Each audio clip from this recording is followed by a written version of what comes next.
오늘 저는 우리 화면이 기쁜 모습은 아니죠? 저 빛속에 밑에 누가 묻혀 있겠습니까, 여러분? 누가 묻혀 있겠습니까? 뒷글로 돌아가라. 오늘 서기 요지는 우리 요한 1장을 연구해 보시면 이런 표현이 있죠. 예수님의 인성 앞에 우리는 절대로 자신을 높일 수가 없을 것이다. 그런데 인간이 교만하다니 어찐 연고인고 건방지다 라고 표현합니다. 내일 서기 제목을 미리 말씀을 드립니다. 지금 회개하라 라는 제목으로 내일 말씀을 드릴 것입니다. 여러분, 주님 늦게 오시면 언젠가 우리는 화면처럼 흙으로 갈 것입니다. 여러분, 우리 인생 유일한 가치가 어디 있겠습니까? 여러분,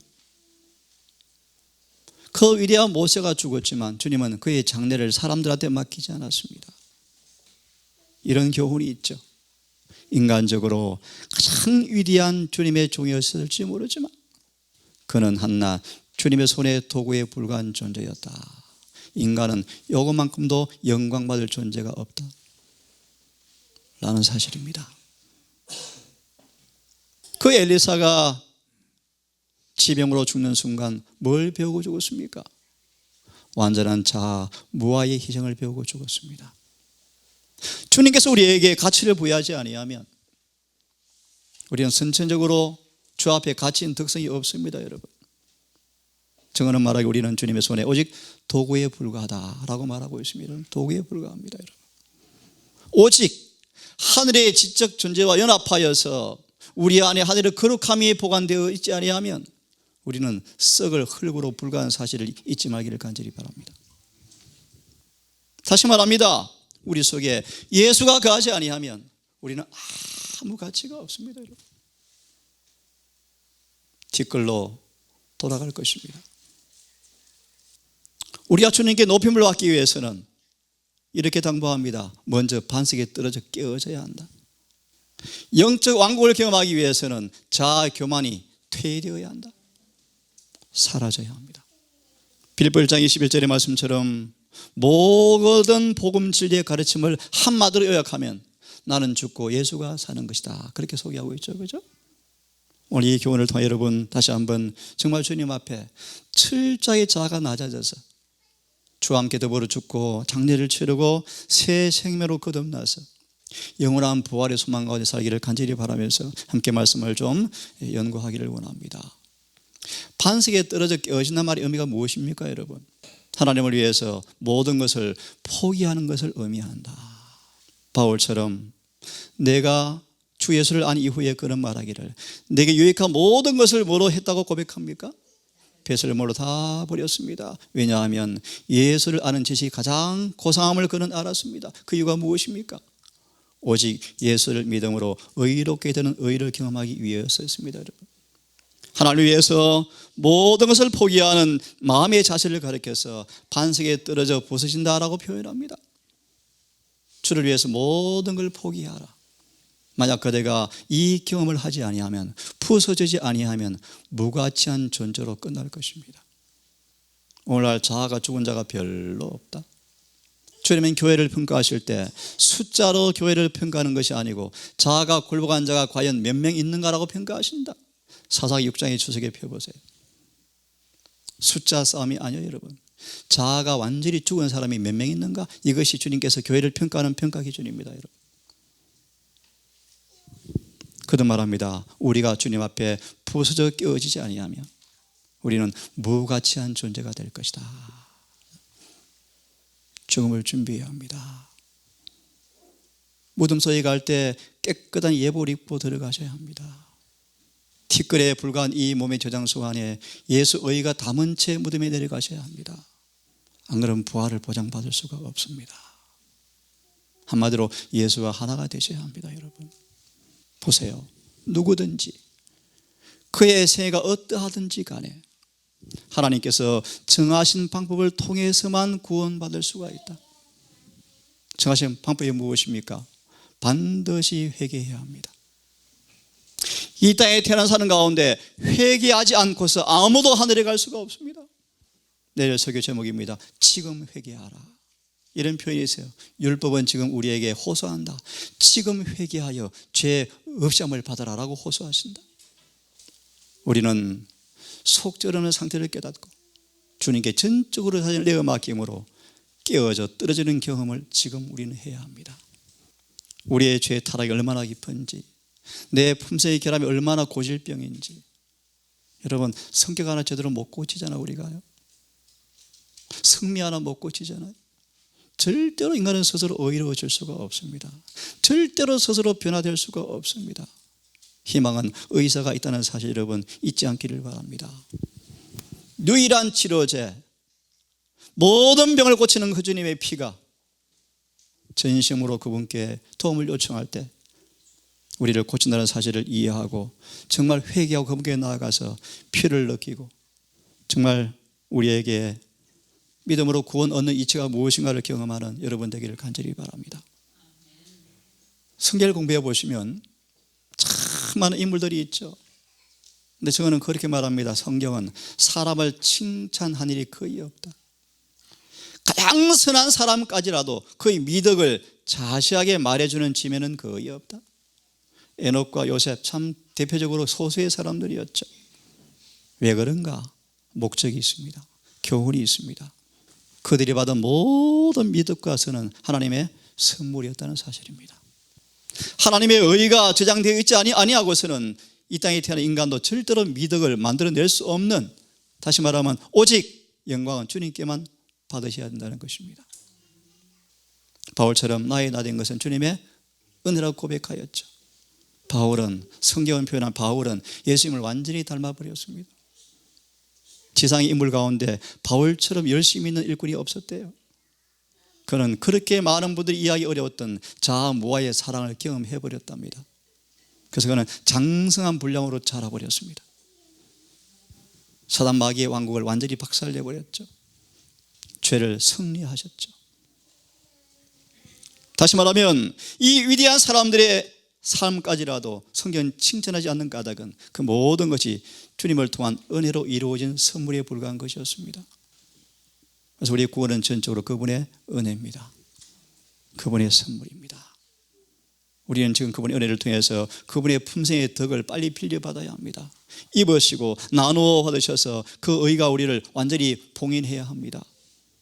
우리 익숙한 구절을 몇 개 보겠습니다. 여호와 하나님께서 흙으로 사람을 지으시고 생기를 그 코에 불어넣으시니 사람이 살아있는 생명이 되었더라. 호흡이 멎으면 죽은 시체에 불과하죠. 흙으로 사람을 지으시고 코에 생기를 불어넣으시니 사람의 생명이 되었지만 호흡이 거치면 당일에 도모가 소모되어지고 흙으로 돌아갑니다. 아무도 면제되지 않습니다. 다 한 번은 죽을 것입니다. 기억하옵소서. 주님, 내 몸 지으시기를 흙을 뭉치듯 하셨거늘 다시 나를 도로 티끌로 돌려 보내려 하십니까? 욥의 눈물의 기도입니다. 짐승들처럼 사람도 흙으로 지었습니다. 사람과 짐승 다 흙으로 지었습니다. 다 죽으면 티끌로 죄로 갑니다. 그러므로 우리 인간의 티끌 속에, 흙 속에, 몸 속에 하늘의 거룩함이 저장되어 있지 아니하면 동물과 아무런 차이가 없습니다. 아무런 차이가 없습니다. 흙은, 땅은 모든 동물의 근거입니다. 다 흙으로 돌아갑니다. 사람이 분해되어지면 신체는 천한 티끌에서 찾아낼 수가 없습니다. 지금 역사가 6천이 돼가죠. 얼마나 많은 사람이 죽었습니까, 여러분? 근데 우리가 받고 있는 땅이 사람 시체 받고 있는지도 모르겠습니다, 여러분. 찾아낼 수가 없습니다. 다 흙으로 돌아갔습니다, 여러분. 찾을 수가 없습니다. 좀 순간적인데 우리 아버지 이장을 했습니다. 우리 어머니 무덤까지. 우리 아버지는 화장하지 않고 묻었습니다. 우리 형이 전해주었습니다. 캐보니까 뿌리가 아버지 머리를 감고 있더래요. 다 썩어서 뼈만 몇 개 나와 있더랍니다. 에베네셀로 이장을 했어요. 사람은 죽습니다. 하나님께로 오는 지혜를 받아서 겸손한 하늘의 미를 간직하지 아니하면 사람이 되어서 존귀한 것처럼 보일지 모르지만 짐승과 다를 바가 없다고 성경은 말하고 있습니다. 여러분, 우리가 영생을 받지 못한다면, 하늘에 가지 못한다면 우리같이 불쌍한 존재가 어디 있겠습니까, 여러분? 그런데 이렇게 말합니다. 이런 존재 이것만, 이런 죽을 수밖에 없는 티끌에 속한 존재 이것만 왜 그렇게 교만한지, 왜 그렇게 교만한지. 사람은 아무것도 아닌 것을 기억하기 위해서 하나님께서 흙으로 지으셨다. 하나님은 이 흙으로 지은 인간의 가치를 부여했습니다. 그것이 무엇입니까? 하나님의 형상을 담아두었습니다. 그죠? 이 형상을 잃어버리자 성경은 말합니다. 버러지가 되어버렸다. 그죠? 사단의 포로가 되어버려서 종신토록 짐승처럼 살다가 죽습니다. 여러분, 구속의 경륜은 무엇입니까? 잃어버린 형상을 다시 우리 안에 저장시켜주는 것이 구속의 경륜 아니겠습니까? 하나님 형상으로 지어진 인간에게 무한한 가능성이 어디 있습니까? 하나님과 교제함으로 형상을 날마다 닮아가는 그것만큼 더 가치 있는 것이 어디 있겠습니까, 여러분? 그래서 여러분 기억하십니까? 인생의 추수는 뭐라고요? 품성이다. 돈입니까? 아닙니다, 여러분. 죽음 앞에 어떤 것도 가치가 없습니다. 오직 무덤에 내려갈 때 어떤 품성을 가졌는가, 무엇을 저장하였는가 라는 것밖에 가치가 없습니다. 그것에 따라서 생명의 부활과 십발의 부활로 일으킬 것입니다, 여러분. 더 쉽게 말합니다. 예수를 닮았느냐 안 닮았느냐, 바로 그것입니다, 여러분. 그렇죠? 잠시요, 잠시. 영생을 얻지 못한다면 인간의 가치는 조금 전 말씀처럼 흙에 불과해요. 그래서 이렇게 말합니다. 우리 마음에 이르기를 인생이 어떤 것이냐라고 하나님께서 시험하시는데 짐승보다 다를 것이 없네. 인생에게 짐승에게 똑같이 죽음이 임합니다. 똑같이 임해요. 사람도 짐승도 동일한 호흡이 있어서 다 죽습니다. 이런 면에서는 짐승과 사람이 차이가 없습니다. 사람이 짐승보다 나을 것이 없습니다. 오히려 짐승은 고통도 없죠. 병도 안 걸리고 주로 자연사하죠. 그래서 예수는 말합니다. 세상은 나병 수용소다. 어떤 나병이 걸렸습니까, 여러분? 죄의 나병이 다 걸렸죠. 다 걸렸죠. 교회는 무엇입니까? 나병 환자 고치는 곳입니다, 여러분. 이 교회에서 예수의 피 은혜로 고침받기를 간절히 바랍니다. 정말 동상 우리 청년과 우리 모든 식구들이 더 거룩한 모습으로 변화되어서 침체가는 교회 위에 진짜 이 말을 동상 별것 아니라고 아니고요, 별것 아니네라고 아니고, 야, 정말 저렇게 변화되는 것이 가능하구나 라는 사실을 보여주는 실물 교훈이 되기를 정말 간절히 바라요. 다 흙으로 말미암았으므로 다 흙으로 돌아가리니 다 한 곳으로 가거니와. 인생의 호흡은 주님이 주었으므로 하늘로 거두어 가시고 짐승의 생명은 그냥 땅으로 사라진다. 네, 그렇게 말씀하셔요. 주께서 호흡을 취하신 적 저희가 죽어 흙으로 돌아가나이다. 여러분, 저도 결심하겠습니다. 아웅다웅 살지 마세요. 여유 있게 사십시오. 하루하루 먹으면 감사한 줄 알고 전심으로 영생을 준비하세요. 영생을요. 사람을 티끌로 돌아가게 하였사오니, 말씀하시기를 인생들아 돌아가라 하였사오니 주의 목전에 천년이 지나간 어제 같고. 우리 인생은 주님 보시기에 한 경점에 불과해요. 한 경점, 한 점에 불과합니다. 점이에요. 우리 인생은 여러분 어제 같습니다. 어제. 그래서 여러분 아웅다웅 우리 싸우지 맙시다. 동사는 안 싸우지만 밤에 한 경점 같습니다. 홍수처럼 다 쓸어가 버리면 아무것도 없습니다. 저희가 잠깐 자는 것 같은데, 아침에 돋는 풀 같은데, 꽃처럼 피는데 자라다가 말라서 사라져 버립니다. 이 인생이에요, 여러분. 인생. 우리는 티끌에 불과합니다. 그러므로 이런 지혜를 얻기를 바랍니다. 하나님이여, 우리 날에 얼마나 며칠 사는지. 그래서 우리 예내시를 말씀하십니까? 우리는 심장의 박동수를 셈하며 살아야 한다. 그렇게 예내시는 말하고 있어요. 우리 인생은 심장의 박동수를 셈하며 살아가래요. 뭐 좀 죽어요? 죽어요. 이러면 퀴즈 하나 내겠습니다. 심장이 왜 뜁니까? 예내시는 그렇게 말씀하셨어요.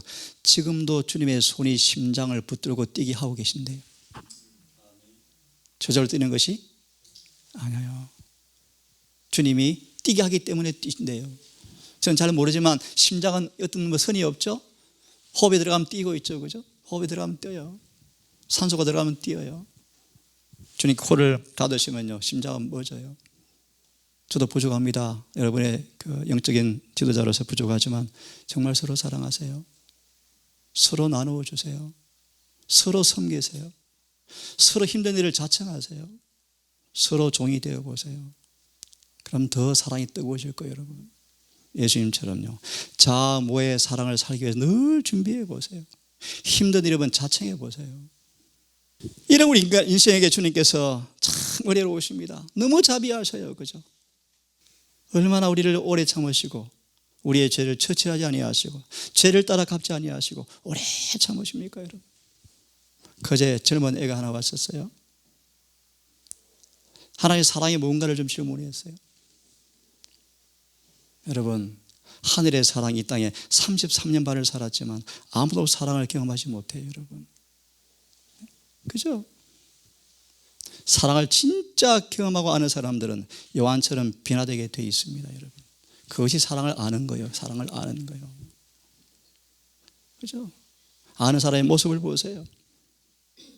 자아가 없는 사랑이 나오지 않습니까? 조건 없는 사랑이 나오지 않습니까? 저를 포함해서 우리 식구들 서로 사랑이 식어져가는 죄가 없게 되기를 간절히 바랍니다. 혹시 결함이 있을지라도 처음 사랑으로 더 사랑을 품고 있게 되기를 간절히 바랍니다. 우리의 죄를 따라 처치하지 아니하시고 우리의 죄악을 따라 갚지 아니하시고 얼마나 여러분 감사합니까? 우리의 죄를 동이 서에서 먼 것처럼 멀리 옮기셨으며 이것이 죄의 사함, 용서죠. 어떤 육신의 아비가 우리를 이렇게 사랑하시겠습니까, 여러분? 하나님 우리의 체질을 아시고 우리가 진토임을 기억하심이로다. 인생은 그날이 풀과 같고 그의 핀 부와 주와 명예는 꽃과 같은데 풀과 꽃이 여러분 이사야 40장 바람 불면 다 시들어져 버립니까? 오늘이 입동이 입동, 어제가 입동이 오늘 입동이죠. 하지만 여러분 기억하십시오. 여호와의 인자하심은 자기를 경외하는 자에게 영원부터 영원까지 이를 것이며 그의 의는 자손에게 미칠 것인데 그 언약을 지키고 그 법도를 기억하는 자는 영원하리라 라고 말씀하십니다. 자, 우리 마지막 부분을 좀 보고 있습니다. 이런 특권에 불과한 우리에게 주님께서요 어떤 특권을 주었습니까? 하늘 왕, 하늘 임금의 자녀, 하늘 왕족과 똑같은 그 영광을 주었다고 말합니다, 여러분. 이 땅에 가장 고귀한 사람일지라도 다 티끌로 돌아갑니까? 오직 하나님께로부터 오는 것만 영원할 것입니다. 하나님의 후사, 주와 함께 죽고 장례를 치러서 예수하게 살아난 사람들은 하늘의 후사가 되는 이 영광은 여러분 세상의 어떤 것과 비교할 수 있겠습니까? 저는 그렇게 결심합니다. 이 땅 어떤 것도 주님의 것에 속한 것과 비교될 수가 없습니다, 여러분. 어떤 손실을 당할지라도 신앙을 위해서 진리를 위해서 충성을 다하세요. 헌신을 다하기를 간절히 바랍니다. 요한일서 3장 1절 2절의 말씀이요. 사랑하는 자들아 우리는 지금 그분의 자녀라. 주님께서 오실 때 어떤 모습이 될 것은 지금 없지만 그날 그때 우리가 그를 볼 터인데 우리가 그분을 닮은 모습으로 그분을 볼 때 여러분 이런 믿음의 소망을 가지시고 믿음의 경주를 다하기를 바랍니다. 지금 좀 결함이 있을 수 있어요, 여러분. 하지만 의사께 나아가셔서 빨리 고침받읍시다. 다 고침받고 예수 모습 닮은 모습으로 그날 예수를 바라보는데 욥기 19장 25절 6절의 말씀이요. 내가 그를 육체 밖에서 그를 볼 때 나를 외인처럼 하지 아니하리라. 그 구절을 소망 그렇게 주석합니다. 예수와 친밀한 경험을 나눈 사람들은 그때 예수를 낯선 분처럼 보지 않게 될 것이다. 이 땅에서 그분을 잘 아는 사람들이에요. 이것이 계시록 14장 1절의 말씀이에요. 어린 양이 어디로 인도하는 데 따라가는 사람들은 시온산에 서게 될 것입니다, 여러분. 시온산에. 하늘 왕족의 이 영예가 이 땅이 무엇과 비교할 수 있겠습니까, 여러분? 정말 그렇죠. 정말 그렇죠. 인간은 죽으면 흙이 되어지죠. 칭송과 영예도 다 끝납니다, 그죠? 이 땅의 보석과 진주도 다 끝납니다. 여러분 에녹도 죽음에 대해서 두려워했대요. 죽으면 어떻게 될까? 의인과 악인 다 티끌어 가는데 종말이 어떻게 될까? 끝나는 것일까? 라고 에녹도 무덤 저편의 세계에 대해서 염려를 했대요. 에녹도 무덤 저편의 의인의 생애를 볼 수가 없었다. 마지막 부분이요, 이제 예수께서 죽으셨었죠. 1888년 기별을 그렇게 묘사합니다. 예수님은 우리와 같은 티끌을 취하시고 몸을 가져오셨다. 그도 피곤하셨고 숨이 목이 말라서 십자가 위에서 너무 고통스러우셨어요. 왜요? 그도 티끌에 속한 몸을 가지고 오셨어요. 우리처럼 동일한 인생의 호흡이 계셨는데 호흡이 멎자 죽으셨죠. 그분도 싸늘한 시신이 되어서 무덤에 3일을 묻혔어요. 예수님은 죽었다가 살아나셨습니까? 예, 살아나셨습니다. 그런데 왜 부활이 없다 하느냐? 죽은 자의 부활이 없으면 주님 사신 것이 무슨 의미가 있느냐? 그분도 못 살았다. 만약 예수께서 다시 살아나지 못하였으면 우리도 전부 멸망해 볼 것이요, 믿음도 왜 믿니? 믿을 필요가 없죠. 신나게 살다 끝나면 되죠. 부활이 있습니다. 둘째 부활이 있습니다. 첫째 부활이 있습니다. 첫째 사망이 있습니다. 둘째 사망이 있습니다. 만일 죽은 자가 다시 사는 것이 없으면 그리스도도 다시 사신 것이 없을 것이요, 이것이 만약 없다면 우리는 모두가 죄 가운데 포로가 되었을 것이고 다 망한다. 만약 부활이 없으면 이 생이 전부라면 우리처럼 불쌍한 사람이 어디 있겠느냐? 이 생이 전부라면 얼마나 비참할 것인가? 하지만 예수께서 죽은 자 가운데서 살아나심으로 우리의 부활의 표본이 되었다, 그런 뜻이요, 첫 열매가 되었다. 우리도 예수님처럼 아버지 안에 잠든 주님처럼 예수 안에 자면 부활할 것입니다.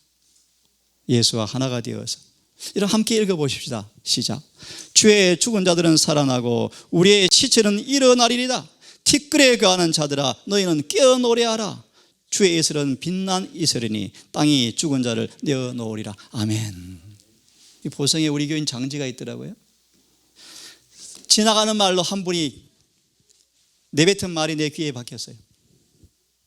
저 무덤이 언제 열릴까? 라고 하세요. 언제 열릴까? 주님 재림하실 때 열릴까? 천년이 지나서 열릴 것인지. 그 소리를 지금도 제가 귀에 쟁쟁해요, 여러분. 쟁쟁해요. 저는 개인적으로 2번 죽을 뻔했어요. 2번요. 솔직히 그때 두려웠습니다. 어떤 두려움? 내가 준비되었을까? 주님께서 살려주셨어요. 우리 주님 재림하실 때 하늘은 텅텅 빈답니다, 여러분. 하늘이 텅텅 빕니다. 왜요? 6천년간 기다린 우리 친구 만나러 옵니다. 친구. 하늘 천사 3분의 1의 자리가 다 비었죠. 그 자리 채울 친구 데리러 오는 그날 온 하늘이 텅텅 빈대요. 우리 할머니가 태어날 때부터 죽을 때까지 지명된 천사가 제일 먼저 반겨준대요. 네? 그때 14만 사체에 살아있으면 헤어진 부부 만나겠죠. 얼마나 여러분 기쁜 날이 될까요, 여러분? 얼마나 기쁜 날이 될까요? 그들은 크게 외칠 것입니다. 우리가 그분을 기다렸습니다. 그분 우리를 구원하실 바로 그분이셨습니다. 라고 참여하게 될 것입니다. 반면에 6장 끝절 계시록에 한 무리의 사람들은요, 울부짖으면서 지구를 찾을 것입니다. 예수를 볼 수가 없어서 지궁을 찾게 될 것입니다. 그죠? 예수님 펴보세요. 땅의 왕과 자주와 귀족들은 누구를 가리키는가? 예수를 믿노란 사람들을 지칭하고 있어요. 욥의 고백입니다. 내가 알기에 나의 구속주가 살아계시니 후일에 그가 땅 위에 서실 것이라. 나의 가죽 이것이 썩은 후에 내가 육체 밖에서 하나님을 보리라. 내가 친히 그를 보리니 내 눈으로 그를 보기를 외인처럼 하지 아니할 것이라. 내 마음이 빨리 그분을 보고 싶구나, 초급하구나, 그날을 기다린다, 그런 의미를 내포합니다. 자, 마지막 하나 보고 9절 보고 마치겠습니다.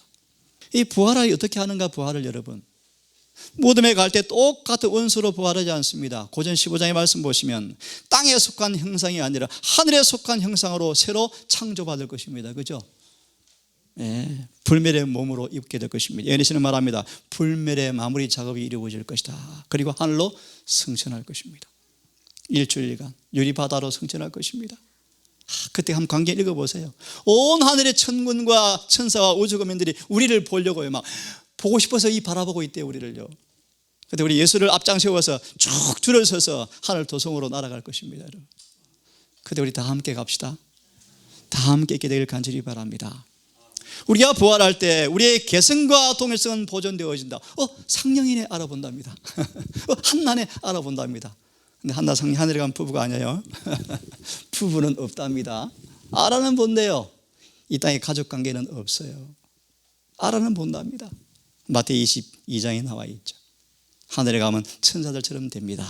그죠? 인간의 정신과 품성 그대로 보존되어진다. 어디요? 무덤에 갈 때요. 부활할 때 모든 사람은 각자 품성을 가지고 부활하게 될 것이다. 주님은 죽은 자를 불러내실 때, 생명을 주실 때, 호흡을 주실 때, 마른 뼈가 살라고 하실 때 죽을 때와 똑같은 모습으로 나올 것이겠지만 병에서 자유함을 얻고 병 갖고 죽는 사람도 있습니다. 그죠? 근데 부활한대요. 아무 흠이 없는 모습으로 부활할 것이다. 각자 얼굴 모습도 그대로 간직한 채 서로 알아볼 것이다. 죽기 전에 가진 몸을 잃은 원수는 사라졌지만 하늘의 원수를 돌려받고 하늘의 형체로 우리가 부활할 것인데 그런 자연의 법에는 예외가 없답니다. 땅에 있지만 하늘에 속한 걸 심는 사람들은 심은 대로 거둘 것입니다. 보실래요? 바울은 밭에 뿌린 알갱이가 파종되어지면 썩습니다. 썩으면 새알이 나오는 것처럼 썩은 나달 속에 있는 자연의 원수가 결코 그전과 똑같이 재구성되지는 않았지만 하나님은 그것에게 자신이 기쁘시게 할 만한 형체를 주신다.